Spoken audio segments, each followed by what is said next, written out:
to the Trinity Force Podcast. Yo, it's that Triforce cast beaming straight to your home. Grab a beer so we know Pone ain't drinking alone. Send an email, a quick tweet, just pick up the phone. Leave a message at the beep if you're a creep, watch your tone. Discuss the meta game, patch notes, whatever helps your stats most. Obi-Pone Kenobi is your last hope to snatch gold. So grab your headphones and join in the fun. We'll try and force in some jokes and some cringeworthy puns. Yo, we can make it together, people. Trinity Force Podcast. These boys are second to none. Now that's the end of the intro. It's time we begun.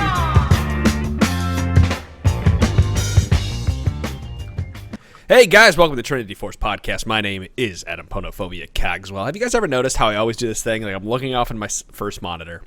I don't know if you call that first, maybe it's second. And then I always turn and look at you guys. Hey, and, everybody. Throw up my hands.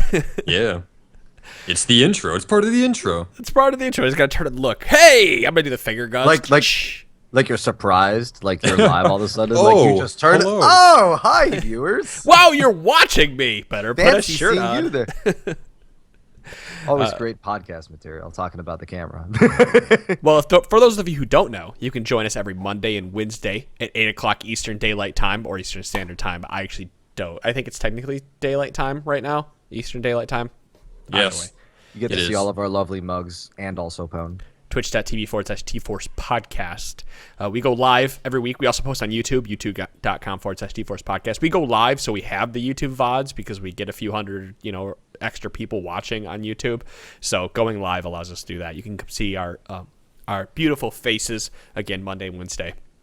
2 times a week. Today is 5/25/2016. We are listening to episode number 363 of the Trinity Force Podcast. I've already introduced myself, so Punch is here. Yes, in the darkness. Or so it appears. It looks dark in my camera. It's kind of a little, I don't know. Yeah, you need a light in front of you. Yeah, I do. I got a lamp, but there's no light bulb in it. So I'm working on that. That's all right. And, well, unfortunately, last this week is Tallahassee. That's how poor this network is that we don't even have money for light bulbs. Punch, do you need me to send you a light bulb? I need a light bulb. A $2 light bulb. I'll send you a whole pack of them, goodness. actually, in case one burns out. I can't see. Hint, hint, segue into Patreon. Patreon.com/TForce Network. It is the end of the month. You guys will have your your very last champion select on the 31st, likely. Sorry, it's the end of the month. Next month, you'll have them at the middle and the end of the month. We are caught right back up, so thank you for supporting us. I hope you guys enjoyed the Patreon episode on Monday. If you want to be a patron at the $100 tier, you can join us for a podcast. We are going to start releasing those as a supplement podcast, likely. So when we have a patron on, you'll get an extra podcast during the week. We kind of decided that while we love having the guests on and we love, I hit my desk. While we love having the guests on and we love talking, we kind of figured that it breaks us from our normal mold and what we're going to talk about, and also puts a damper on getting guests on because we have to move people around, and so we're going to just release them as an extra hour-long episode. Yeah. So those people It's just easier that way because sometimes it's bad timing, or there's things that we need to talk about, but then we got to schedule a Patreon guest. Yeah. I think we've had only 2 of those so far where it's we're supposed to have a guest on. We have to keep pushing you back. Sorry. Oops. Since we'll have one more podcast before the end of the month, because the end of the month is next week, you guys can still join in with this month-long contest. It is the Trinity Force Scavenger Hunt. Go check out all 6 of the podcasts that we have on TrinityForceNetwork.com. You can find them along the top bar. That does work on your mobile browser, by the way, but it does not work on the native Android browser. For some reason, a lot of you are out there still using the native Android browser. Go download Chrome.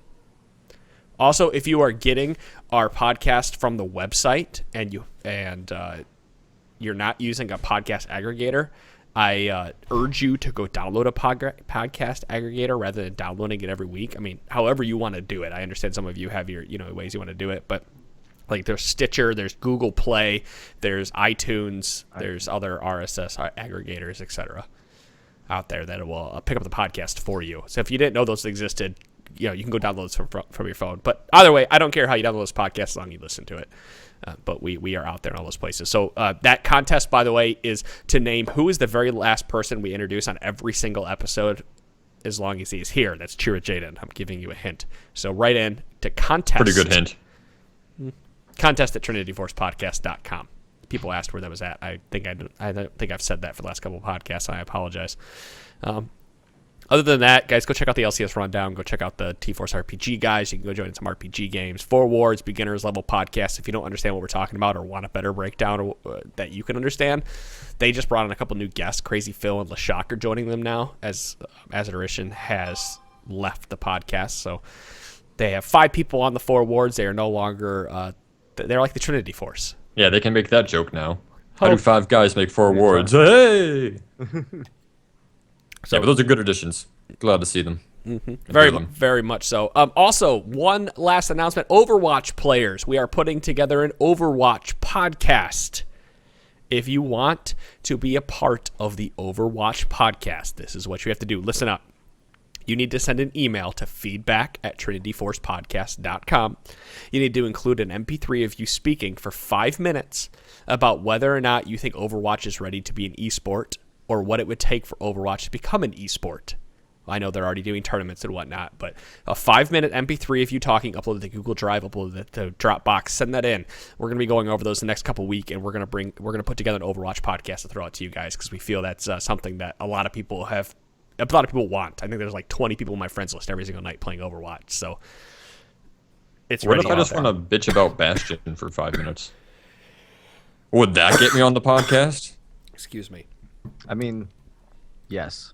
All right, yeah, do that. That's all I hear. That's all I hear from people playing the game, and I see on the Reddit. It's just how overpowered Bastion is. Actually, I don't have a problem with Bastion. It's just funny to jump on the hate train, right?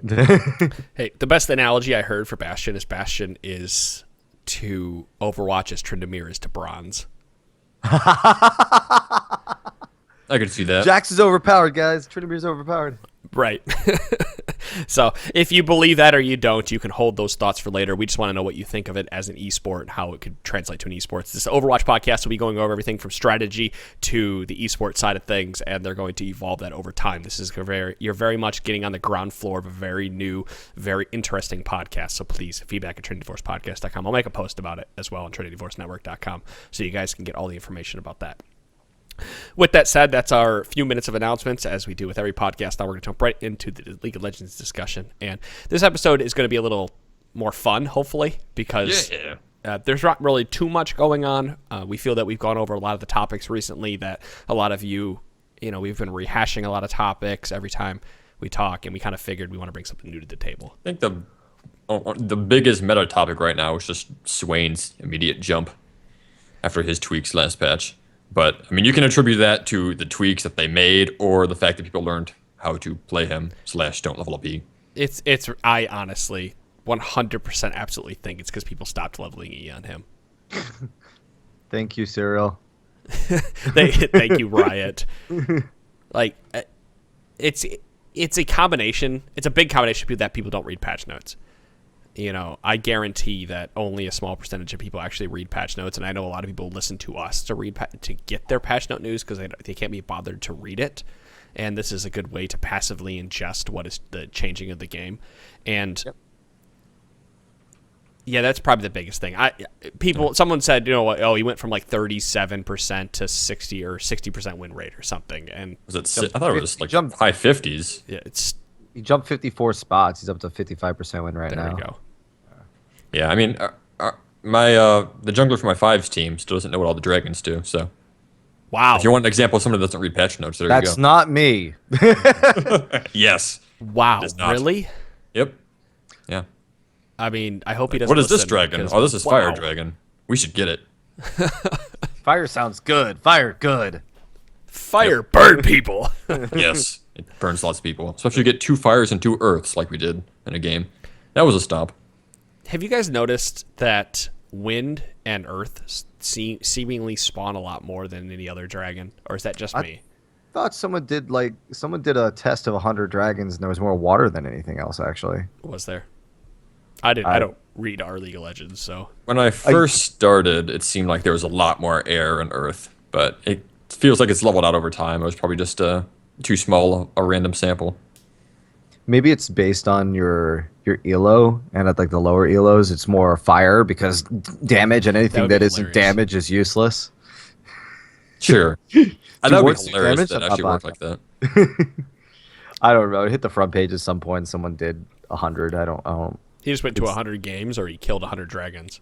100 games, and then he did like as many dragons as you could take in a game, and Wow, that's a lot of he testing. did like the number of dragons per game, and so there was like the most double, at least I think, was water. The most of the time he got like 2 or 3 of one dragon was water, something like that. Oh, okay. So the most times that I don't know. Every game I play, I feel like I see at least one earth, and I don't see fire that often in my games. And I'm paying attention to what dragons are spawning in wind, and I do know that a lot of solo queue players, especially when I played like 10 ranked games this weekend, and there's not a lot of people going for dragons unless they're just available. Like, it's still the same solo queue mentality. Even Rift Herald is just kind of randomly being taken. It's like, oh, this is available and we're ahead and we can't really move from the top side. Let's go take Rift Herald. Yeah, I'm still doing the same thing where if we get a kill top lane or the top lane teleports and I happen to be top and our top lane doesn't have teleport, we just take it. I mean, but it is going to always be an opportune thing because that's when you're going to take it. Yeah, there's not been an increased emphasis on Rift Herald that I've seen. I have noticed the emphasis for dragons, though. It seems like a lot of people do want dragons. Yeah. Rift Herald's still even more weird now because it doesn't necessarily help everyone. If you like, I had a game with Chiro where he was Karthus top and I was like a Chank jungler, so neither one of us would have benefited from a whole ton. He still stole it. Karthus top. It procs off spells though, so it should be good. Does it? For the split pushing Karthus? He said that too, and I don't think it does. Does it? You're supposed to have this information. I'm sure we've covered this, and then we just forgot. Yes, we have. I'm actually looking. I'm looking for the buff. Glimpse of the Void. There it is. Glimpse of the Void. Oh no, your next basic attack charges all stacks of corruption. Oh shit! But See, you Chiro do told me the same you thing. do I was just have like, 5% damage reduction while no allied champions are near. Okay, so for tank junk Karthus, it'd be good. What tank top lane Charthus? Yeah. No, that's not a thing. No, but you want Karthus to die. Come on. No, you don't. You want him to stay as long as life. Anyway, let's talk about my first topic that I had tonight. I like this Sway discussion. I do want to talk about playing League of Legends or getting back into. I mean, we could just talk about any video game as well. After you are in some kind of rut, I know a lot of people complain about. They either go on like a really long lost streak or they get bored of the game. And generally, getting bored of the game equates to not having a community to play with, not having friends to play with, as well as having, just generally having a bad time playing the game because of losses. And I want to talk about how you feel that the best way to get out of a rut is, or what you've seen your experience in the past. So that kind of sounds like two separate topics, where the first one was you're just losing a bunch and you don't know how to get out of it, right? Yeah. So I guess we could look at my match history like we were looking at earlier, where I had 8 losses in a row, and it kind of sucked. I felt pretty bad on Saturday when I was playing my Smurf account and I just kept losing in silver. Like, what? Do I belong here? This is my life now. I am now a silver player. Punch. When That's I how I played in felt. silver, that's how I felt. When I was at silver 1/gold, Oh, man. there was like this weird time where I was probably like maybe 52% on wins, and I was like, do I belong here? I'm like, is this where I'm forever meant to be? That's how I feel, man. I'm afraid to play on my main account now because I'll just free fall to silver. Yeah, I remember those times, Adam, and I think some of it was you were trying a little bit too hard. Like you get a small advantage and you tried like to force things a little bit too much. Yeah. Oh, but and I think some of that is like, oh, I'm in silver, I could dominate. It's a mental thing, and you don't. Whereas if you know you're playing against plats and diamonds and stuff, you won't necessarily underestimate your opponent. But I think you kind of answered your own question a little bit there when you said, how do you get out of a rut? Maybe play with friends. Like if Punch is on a losing streak, PM some of us say, hey, anyone want to jump on? I'm in a rut. And then fun, and then you have fun with friends. And even if we lose, you usually have a little bit more fun if you're losing by yourself. I mean, Yes, so definitely. fair. I think And that's a very good way to break out of it. It's just to start playing with friends. I think another thing you could do is to just take a break for a couple of days, because like you were saying for Pone, and maybe like how I was feeling on Saturday, I might have been trying too hard, maybe playing a bit too much hero ball, where I want to make a play happen. It's a really stupid idea. So just kind of take your break and clear your mind. And the last thing you could do, and all of these are kind of based on the situation, where so let's say you're in a rut just because you haven't played in a while. Like you've taken 2 weeks off and you've come back and now you're just not playing very well. That's happened to me a bunch. Best thing to do for that is just to keep playing. Like, so you're playing now and you're playing poorly, but the only way to get better is to keep playing. And eventually my mechanics come back and I feel like I'm at the level I was playing at before. Yeah, I mean, especially if I haven't played in a while, I like to, or if I haven't played in, for me, a while is at least a couple of days. I like to warm up with either an ARAM or a bot game or something like that, or Yes. normal. But Yeah, that's something that is easy to forget for some people. Is you don't have to play ranked yeah, Summoner's away. Rift. You can play ARM. You Yeah, can play or whatever It's- the you're not gonna rotating be game mode is now. exactly. You're not going to be practicing the meta, but you'll de-rust your right-clicking ability a little bit, which if you haven't been in a computer playing games in a little while, might be a little rusty. Or if you've been playing other games, especially been playing other games. Like if you've been playing Overwatch for 2 weeks and you come back to League, you're going to start doing things that you were doing in Overwatch. Your Yeah. fingers are going to naturally press like your Q to ult or something like that, you know? Dude, I played Overwatch for I think like 3 days during the beta, and I came back and played League, and it was kind of disorienting to watch the way my character moves in the game and how I control my character compared It's to not first person. Yeah. Or when Diablo 3 first came out, I took a decent break from League, and when I would come back occasionally, I would try to be like moving with left click and stuff like that instead of right click, just because it's completely different. Yeah, I think Or- that's something. I tell a lot of people that. Someone else in the network messaged me recently and said, "Man, I'm feeling really burnt out right now. This, this is taking a big toll on me. I'm having to do this all the time. What can I do?" And I said, "Just take a break. If you got to take a 3-month break, take a break. Just stop playing. Just stop doing the stuff. It'll be back here for you, right?" The little difference here is I'm trying to push the network forward, and even I felt this. Like I think I told Sean and Mott the other day. I said, "Dude, I felt burnt out from the network. Like after PAX, like this month after PAX and everything, like all that excitement, all that stuff, kind of just like hit me at once." And I went, "Fuck, this is a lot of work." And then it took me a little bit to come right like back a into week it. off, right? Like sometimes you feel like I really love doing everything, but like it's a time commitment, you know. It took me about 2 weeks, and I think I just got back into it now. I just kind of went, all right, I haven't been doing anything. I haven't been answering emails. I need to just start pushing myself back into it. And that's when you slowly work your way back into it. And then, a big thing, we talk about community, we talk about friends, and that's what we're trying to do here at the Trinity Force Network is we're trying to focus on community.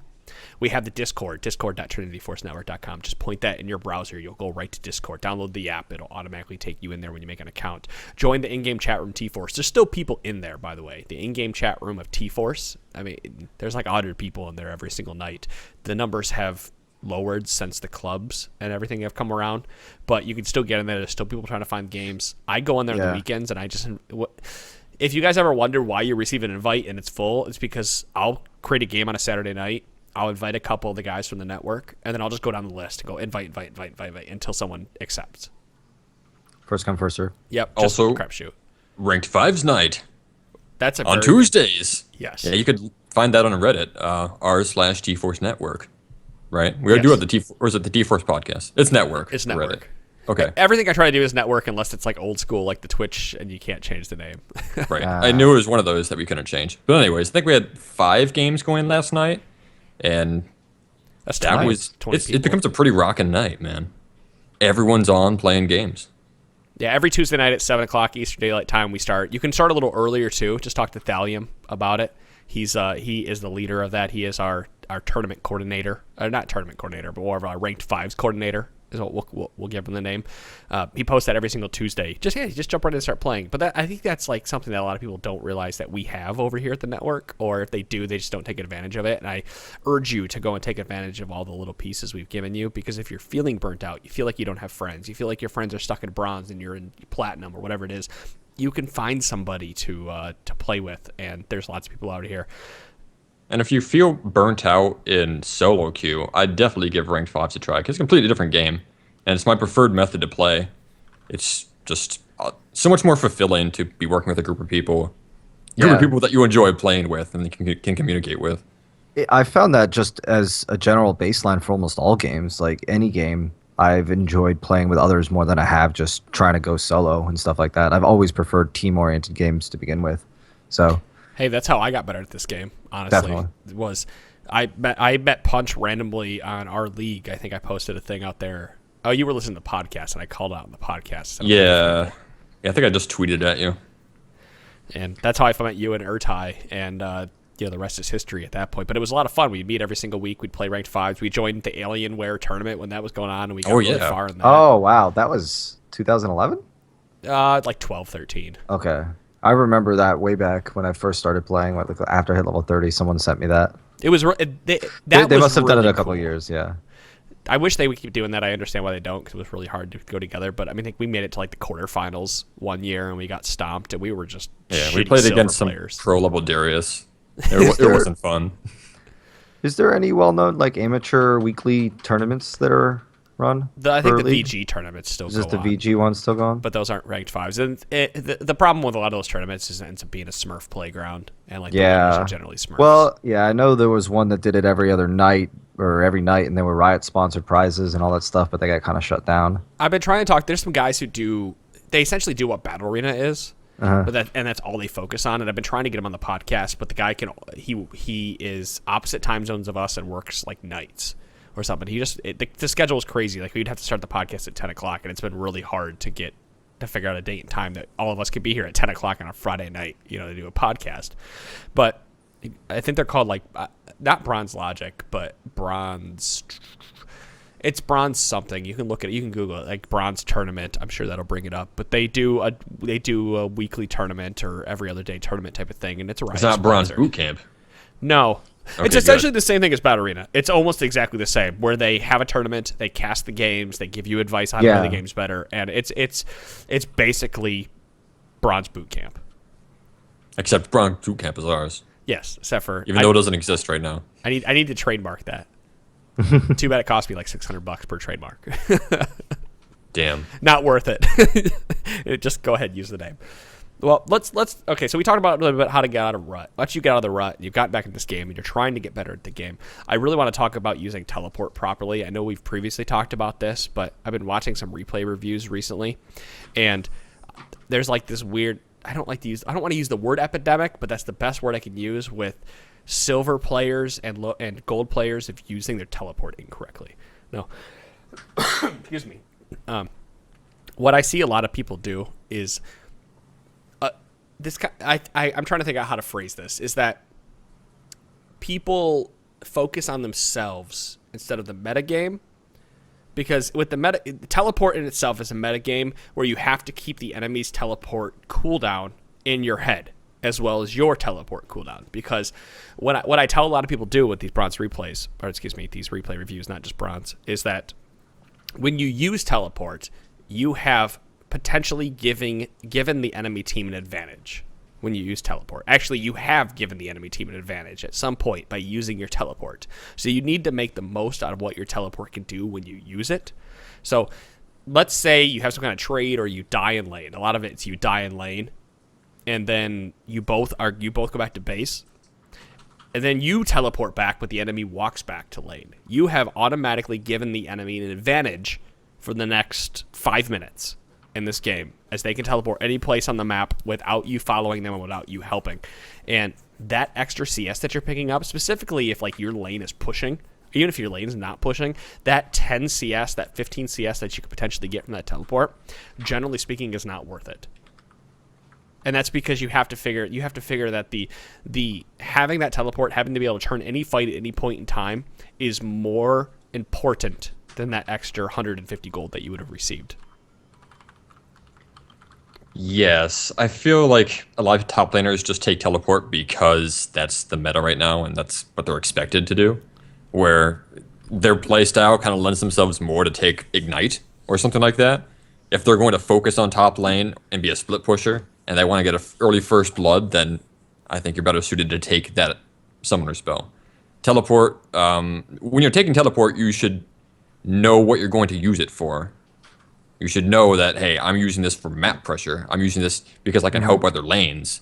I'm using this because I can get a spell push going top, and then when somebody goes there to stop it, I can teleport to my team, and now we're in 4v5. Force a dragon. That kind of playmaking ability is what you should be looking to do with teleport. The other day I was playing Maokai. The enemy bot lane was level 3.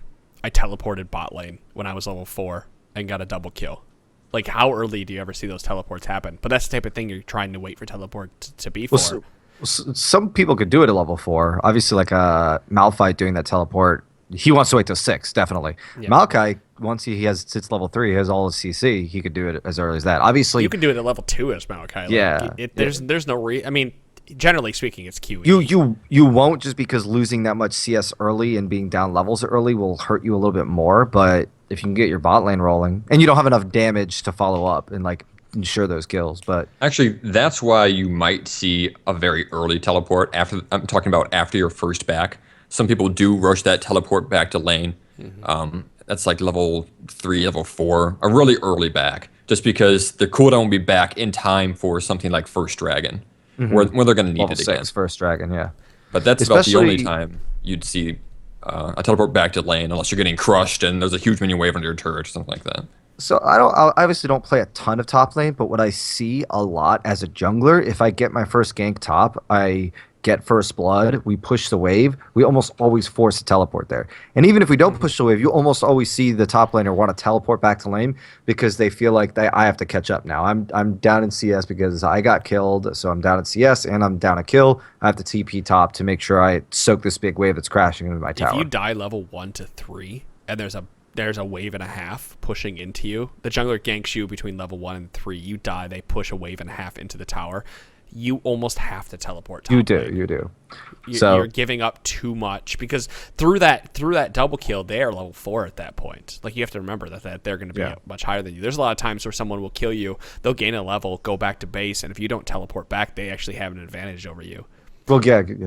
Because that's experience is one of the most important things early game, even more than hitting every single one of those last CSs. Is a level 4 versus level 3 has such a huge power advantage. Right. And then the top laner that got the gank successfully done for him doesn't have to usually use teleport. He could walk back to lane because that wave's going to be pushing into tower and bouncing back to him anyway. I'll always walk back to lane at that point, even if the wave is starting to push into me. What am I gonna miss? 3 CS, 4 CS, maybe. Yeah. I've got the kill gold. And at that early game, even if it's bouncing back at you, I mean that in a way that it's like not going to hit your turret until you get there, because they're not going to super fast push it back to your turret at that early levels. So for a period of time, going back to the rut theme, I was in a rut with my teleport usage, where I wasn't using it optimally, and I was saving it a lot. We're talking about not using it to get back to lane. I'd have that mentality where, I can't use it to get back to lane, and then I'd just never end up using it. I mean, you have to actually put it to use to get something out of it. So I think this is a good opportunity to talk about when to use teleports,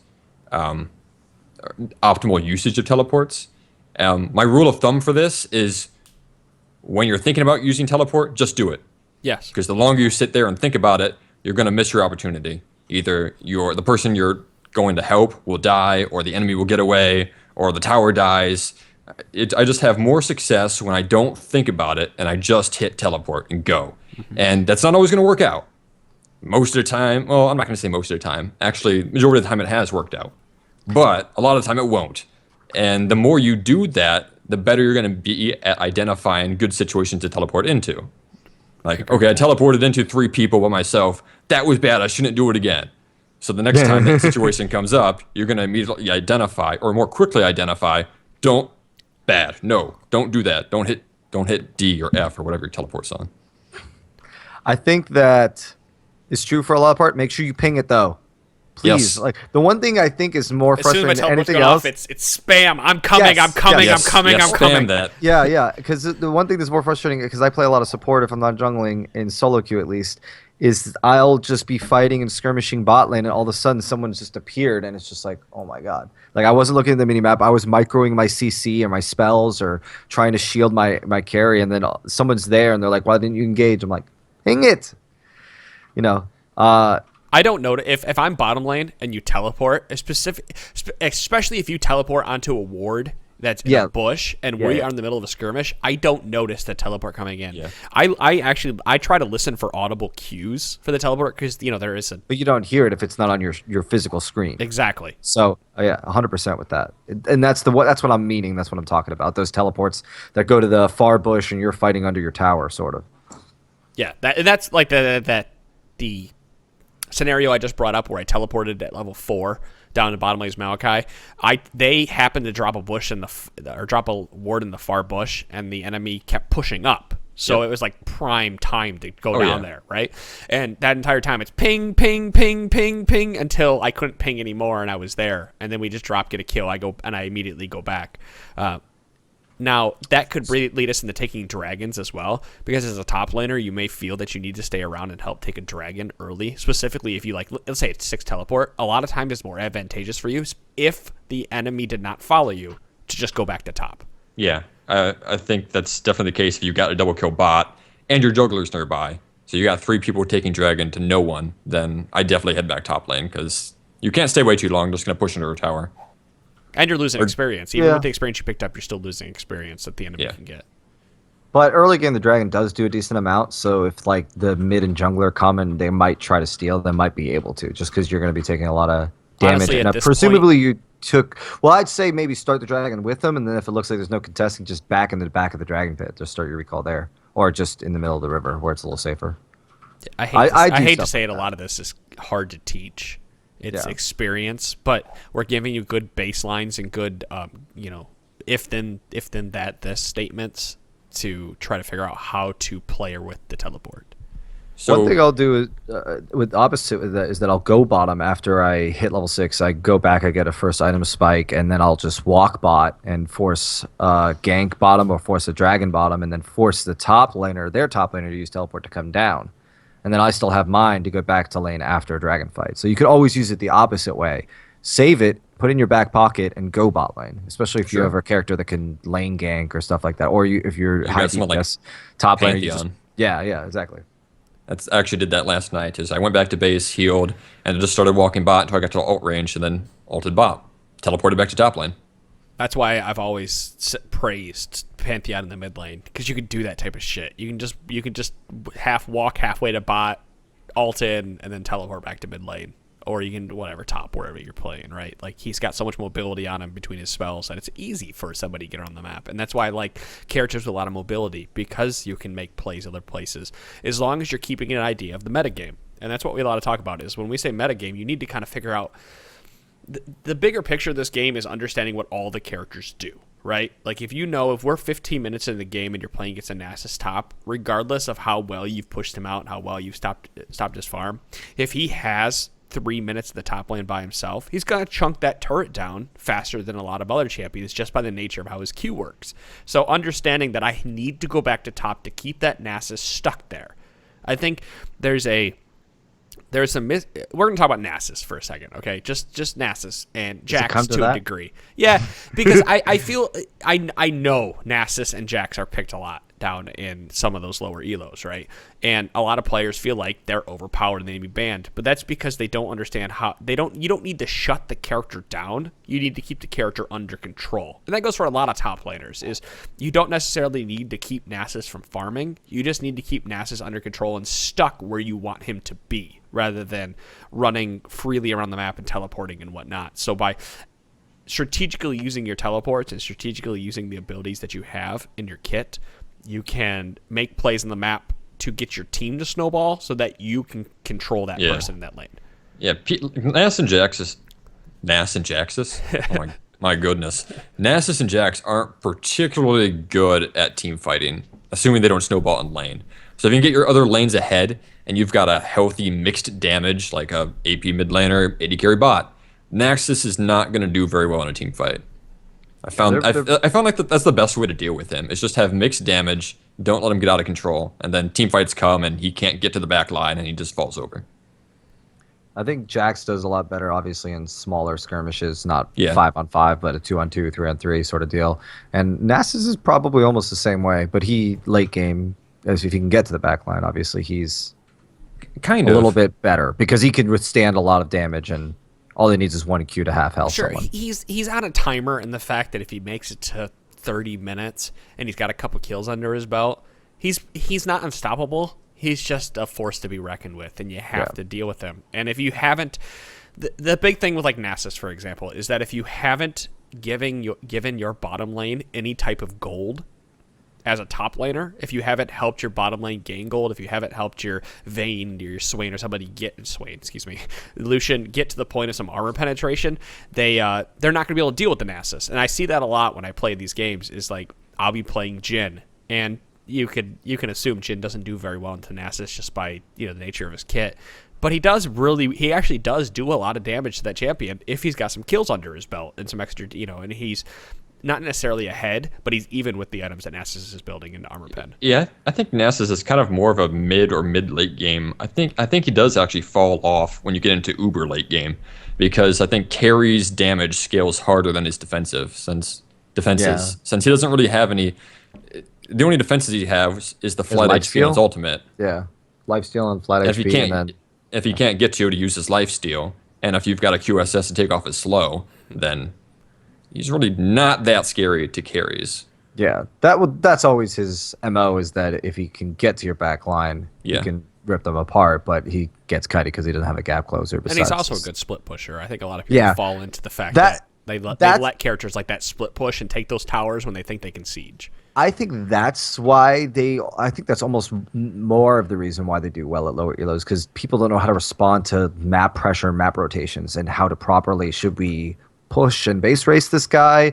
Should we go attack him? How many people do we send at him? Then you send 2 people to Nasus and he gets away, and and they're getting something somewhere else on the map, And it's just a hard call. You can't make it in a vacuum. We can't tell you what to do. There's no silver bullet. There's no always go kill the Nasus or always go trade, and if let him get a tower but you take 2, and there's no silver bullet answer there.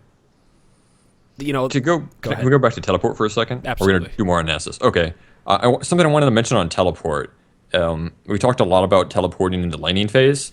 I think something that needs to be mentioned is teleporting into team fights.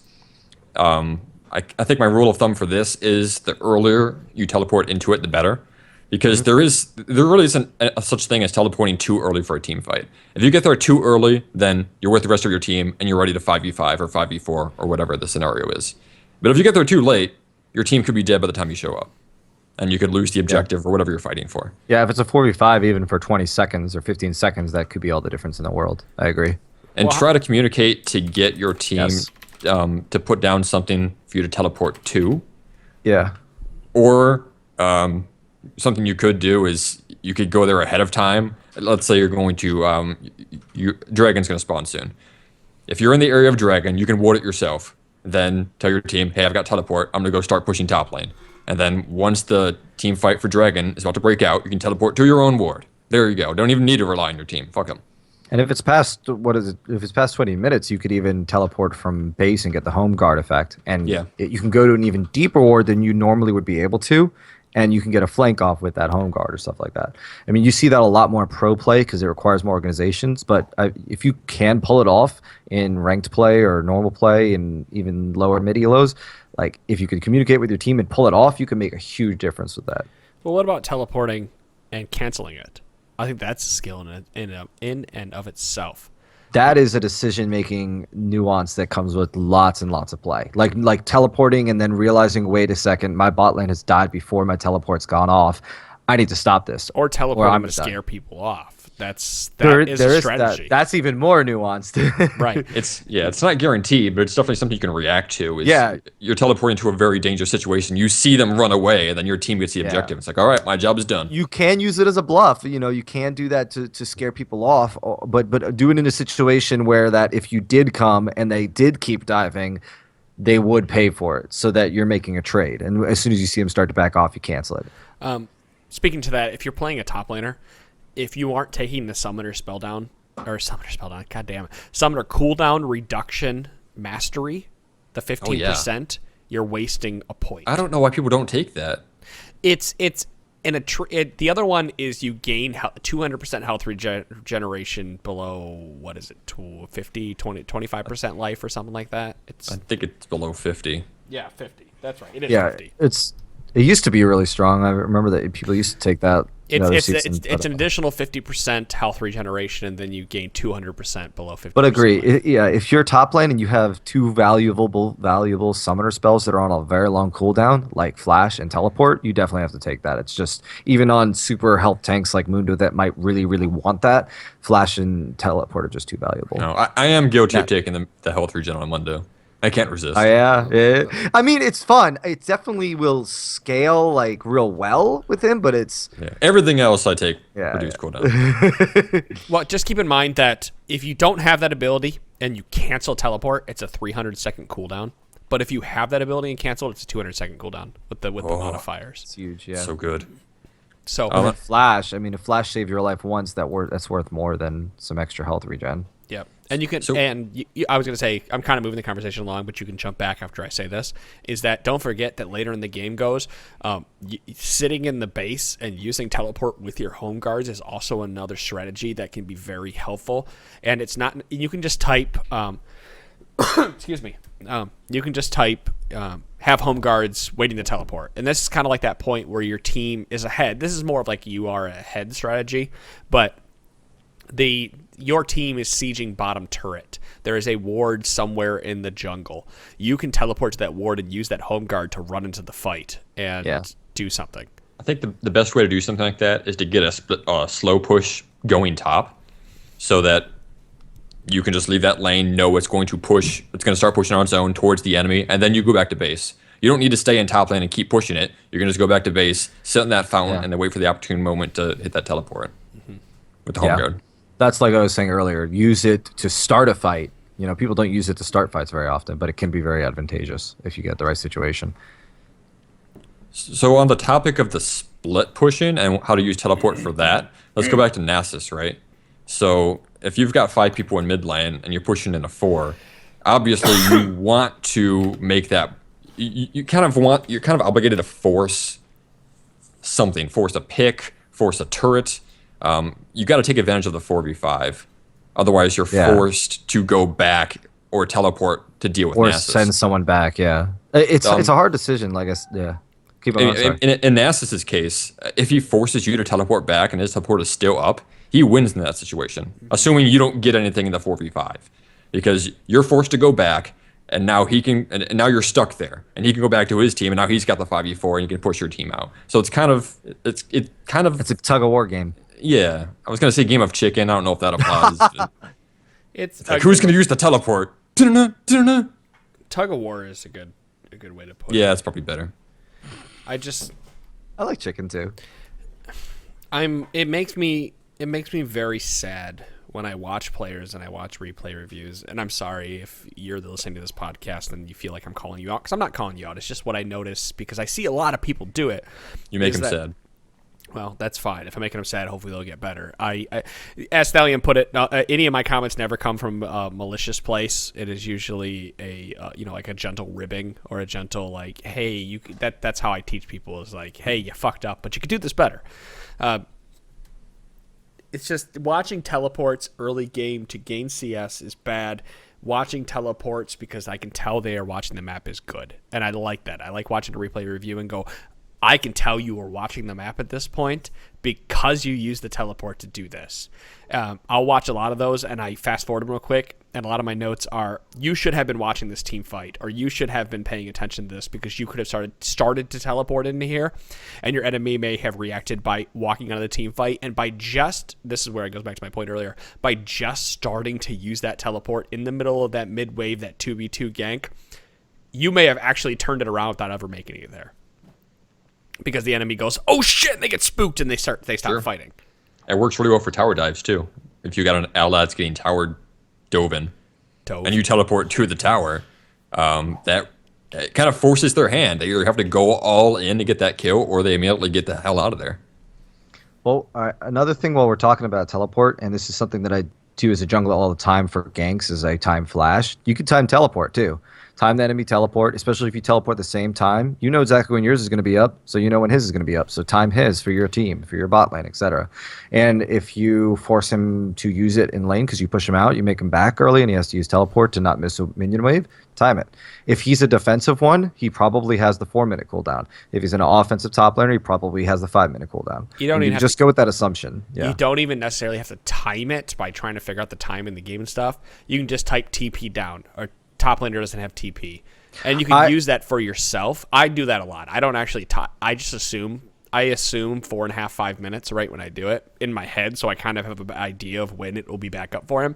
But I type top laner use TP and I'll ping it, and that way I have it in the chat, and by typing it, I've set it to myself, and I know that I have the advantage, and then that just leaves that little note in the back of my head to know that I now have the advantage with teleports. And that's something to look for, is the enemy. You can actually no matter where he teleports on the map, you can see when the enemy teleports through Fog of War. Like that's the cool thing about teleport. You can see if they teleport on their tower, you can see them using teleport on the tower through the Fog of War. Because it reveals that area for, not the area, but just that the icon coming down. You can see it. You didn't know that? Oh, no. Yeah, you can I had see no it. idea. You can actually see it come through the Fog of War onto the tower if they use it. If you happen to be just looking at it? Yep. On a ward, on anything, you can see it coming down if they're using it. It's not invisible. It's not like they get this like. Are you sure you're not frame. hacking? Nope. Yeah, I 100% absolutely guarantee you can see it through Fog of War. I personally, I like timing it. If I can't time it immediately, I'll just, like for Flash, I always do. I just try to hear, and you see it in pro players' streams and stuff like that. You see people typing F, and then when you later have time, you add. But you obviously you have to turn timestamps on your chat. But then you later add the 4 minutes or add the 5 minutes, and then you type in. All right, it was 11 minutes, so it's 15 minutes for his TP because he's a tank top laner, so he's got the 4-minute cooldown. I like doing that personally. And if it's at the heat of the moment, I can't do the math right then and there, I'll just type F or TEP, and then I'll go back and time it when I'm back at base and walking back to the jungle. I have nothing else to do. That comes a lot what we talk about during the jungler episodes, when it's like you can do other things while you're walking a lane, while you're doing a camp and stuff like that. You don't need to micro. A lot of that stuff as a jungler, what I'm doing is I'm timing stuff. I'm typing it for my teammates. If that helps one teammate once, it's worth it. Oh yeah, I agree with that. Though math is sometimes very hard. Actually, my earlier piece about how much it was, it's 200 300 normal, by the way, the cooldown, so that was right.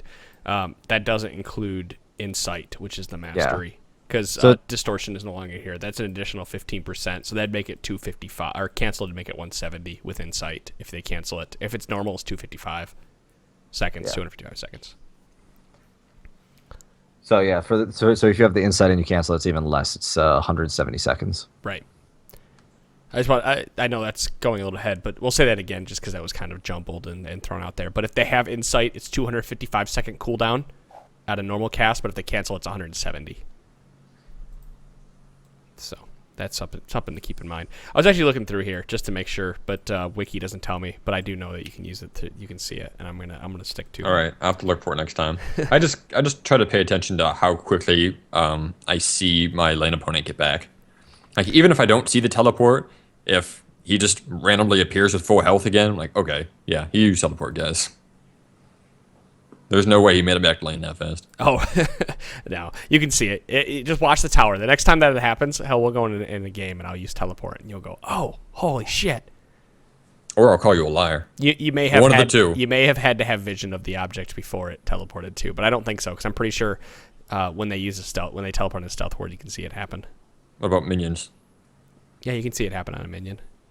Didn't you used to be able to teleport and you wouldn't Maybe see it's it not if it minions. was Maybe you something? can't see it happen on a minion. Maybe it's only towers that I'm thinking of that you can see it happen on. Now that I think about it, because I know you can see it on towers.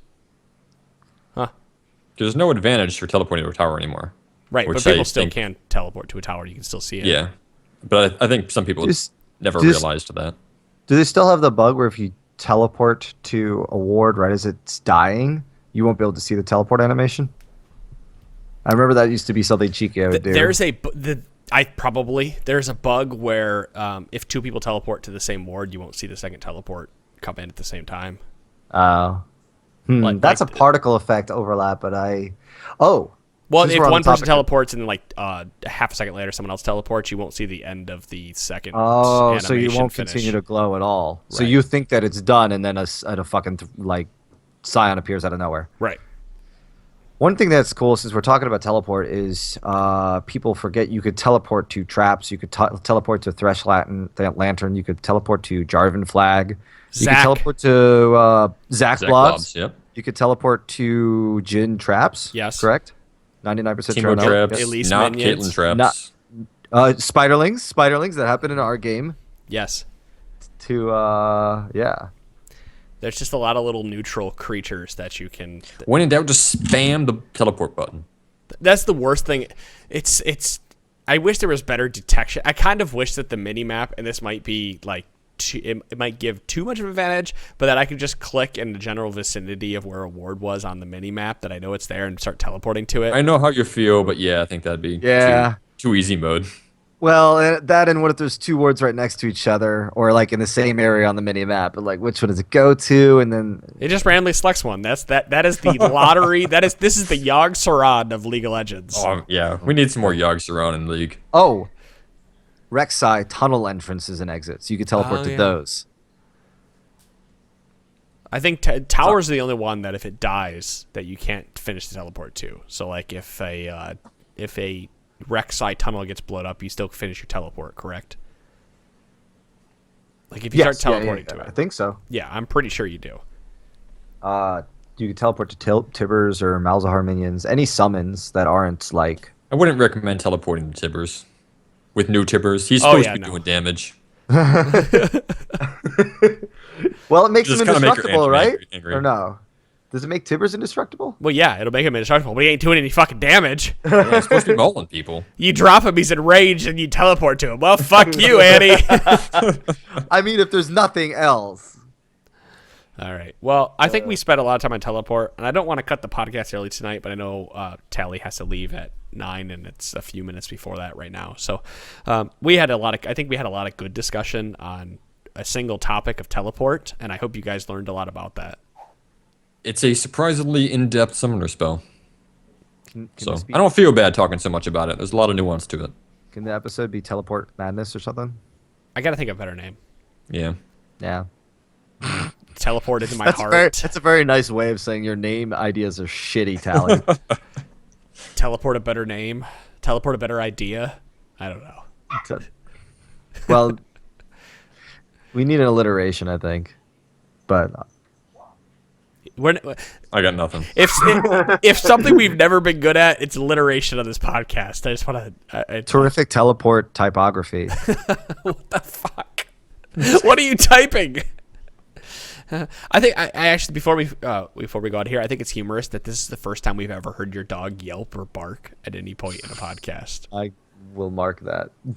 No, I mean you don't gotta mark it. No, everyone's gonna be like, "What? There was a dog?" But I think you've had the dog for what, a month or more now, and it's like the first time I've ever heard him yelp, and it's fine at this point. Who cares? Yeah. So he's like 1.5 pounds and he's a little ball of fur. It's cute as hell. But That's too adorable. Unlike my dog, which you probably heard in the last podcast, that was outside and just sounded like a goddamn tank. My dog's licking her butt right now. Oh, look, he's adorable. he's very tiny. It's like For a the- little toy. He's a little red poodle. For those of you not watching, he is a red poodle. He looks all of less than 10 pounds, and he fits in Tally's forearm. Mhm. He looks afraid. Very afraid, yes. I just shoved him in front Human, of the what are you doing? And then he barked at you like, fuck you, and ran away. Probably pissed on the floor. No, he's very smart, and yeah. With that, You're- Timbers has taken us out for the evening. Thank you so much, Timbers, for barking and telling us about how much you love the Trinity Force podcast. If you love the Trinity Force podcast, check us out on iTunes and Stitcher and give us a review. Let's break 400 reviews. We've been stuck at like 350, 368 forever. Yeah. So go give us a review. Let us know what you think. We're going to start reading more reviews on the podcast as we go forward. iTunes and Stitcher. Again, just go check us out. Leave something there. Leave what you think. We appreciate it. If you have some like crazy, terrible, like 1-star shit, I mean, you can leave it there if you really want to. But I think you'd be better off emailing us so we can talk about it. Either constructive criticism or entertainment. At least make it entertaining. Yeah. 2 to 5 stars, I'm okay with. A 1-star, I mean, if you think we deserve it, whatever. But at that point, I think you just need to email us and tell us rather than leave it out there for us. But you know what? I'm like this conflicted thing. I'm like, that's what the rating system is for. If it's fun, they should leave a 1-star and say that. But at the same time, I'm like, For freedom of speech. yeah. And, But I'm like, yeah. if you're gonna leave a 1-star, why wouldn't you just email us and tell us how shitty we are rather than putting it out there for other people to see? That way we can fix it. If you're going to leave a 1-star, at least give us some feedback and see if we get better about it. If it's something that we feel like, that we can actually change and make an impact on. And we have. We've listened to some reviews that have definitely come in the past. And Yeah, I mean, look, we cut 2 podcasters, so. Yeah. All right, guys, that is the Trinity Force podcast. That is episode number 363. Thank you so much for listening, guys. We will see you all on Monday, likely with patch notes. See ya. Peace.